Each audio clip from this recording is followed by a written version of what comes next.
নাইমের বয়স 28। বন্ধুরা কেউ চাকরিতে, কেউ ব্যবসায়, কেউ বিদেশে। আর নাইম দিন কাটে মোবাইল, আড্ডা আর আগামীকাল থেকে শুরু করব এই কথায়। মা মাঝে মাঝে বলতো, বাবা, জীবন কারোর জন্য থেমে থাকে না।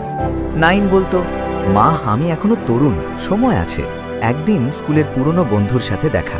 বন্ধুটা হাসতে হাসতে বলল, ভাই, আমি বড় কিছু না, কিন্তু বসে থাকলে কিছুই হতো না। সেই কথা নাইমের বুকের ভিতর কাঁটার মতো বিঁধে রইল।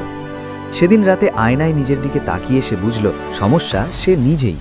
পরদিন ভোরে প্রথমবার অ্যালার্মে উঠল নাইম। ছোট করে শুরু করল ইউটিউব দেখে গ্রাফিক ডিজাইন শেখা। তৃতীয় সপ্তাহে একটা লোগো বানাতে পারল। 1 মাস পরে 500 টাকার প্রথম কাজ। 2 মাস পরে নিয়মিত ছোট কাজ। 6 মাস পরে মাসে 15-20 হাজার টাকা ইনকাম। বড় সাফল্য না, কিন্তু বড় পরিবর্তন। একদিন মা জিজ্ঞেস করল, হঠাৎ এত বদলে গেলে কিভাবে? নাইম হেসে বলল, আমি বুঝেছি সময় চলে যায়, কিন্তু মানুষ চাইলে সময় থাকতেই নিজেকে বদলাতে পারে। গল্পের শিক্ষা, তুমি দেরি করে ফেলোনি, তুমি শেষ হয়ে যাওনি। তুমি পিছিয়ে পড়েছ, কিন্তু এখনো সময় আছে। ঘড়ি চলতেছে মানেই সুযোগ শেষ না, মানে সুযোগ এখনো বেঁচে আছে।